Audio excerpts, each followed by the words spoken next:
Cadillac just rolled their 2026 F1 car onto the tarmac at Silverstone for the very first time. This is General Motors we're talking about. Getting a car to physically drive around a track is not the hard part.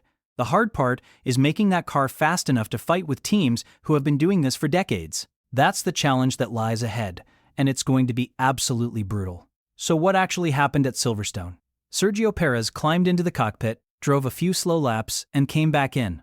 The engineers plugged in their laptops, downloaded the data, and started analyzing everything they could see. That's a shakedown. It's not exciting. It's not dramatic. It's just work. The whole point is to check that everything functions before you start pushing the car hard. Does the engine start? Do the brakes work? Is the gearbox shifting correctly? Are there any leaks? These are basic questions, but you need answers before you do anything else. Silverstone is perfect for this because it has fast corners that load up the car and test the cooling systems even at reduced speeds. Why did Cadillac choose Perez for this job instead of putting an American driver in the spotlight? Because Perez has been around forever. He's driven for Sauber, McLaren, Force India, Racing Point, and Red Bull. He knows exactly how an F1 car should feel. When he tells the engineers something is off, they can trust that feedback completely. A less experienced driver might not notice small problems or might describe them incorrectly.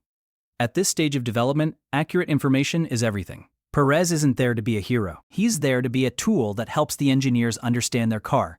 It sounds cold, but that's exactly how professional F1 works at this level. Bottas was hanging around. This guy won races with Mercedes and knows what a top team looks like from the inside.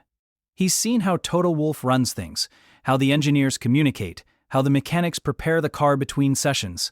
All of that knowledge is now available to Cadillac. They're not just hiring drivers, they're hiring consultants who happen to also drive really fast.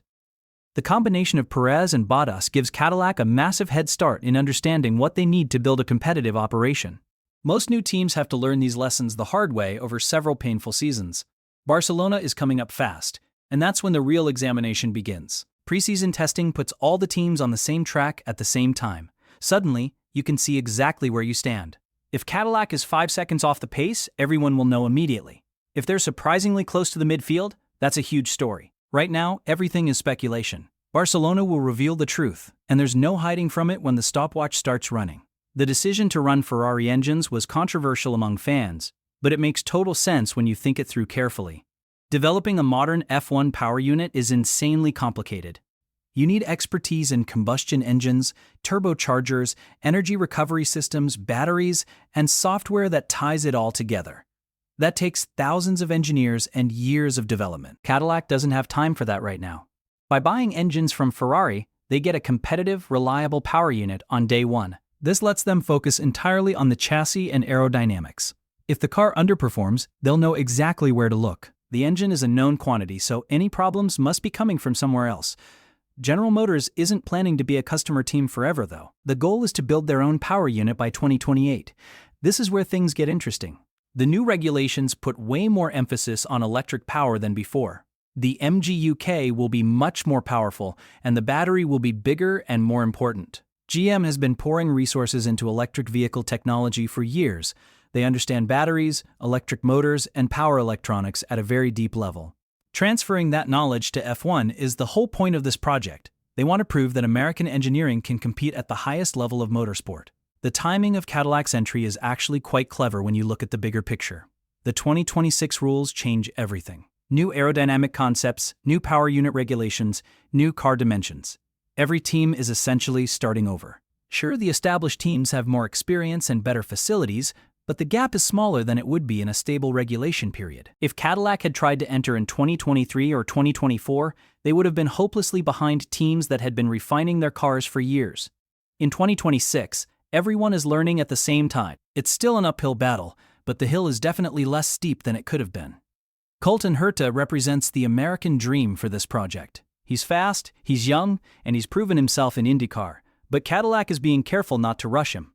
F1 is different from any other racing series. The cars are more complex, the competition is fiercer, and the media pressure is relentless. By keeping Herta in a test role initially, they're letting him build up his skills without the spotlight of race weekends. He can make mistakes in private, learn from them, and gradually prepare for a full-time seat.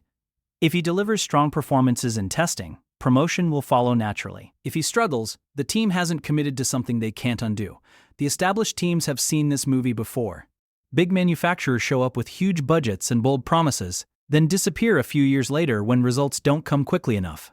BMW had a similar story. Even Honda has gone through multiple cycles of entering and leaving F1. The paddock veterans are skeptical of Cadillac for good reason. They've watched too many corporate projects flame out to get excited about another one. Cadillac will need to prove themselves through results on track, not press releases. Realistic expectations for 2026 should be modest. Points finishes would be a success. Regular top 1-0 appearances would be excellent. Anything more than that would be genuinely shocking. New teams always struggle in their first year. The pit crew won't be as fast as established teams,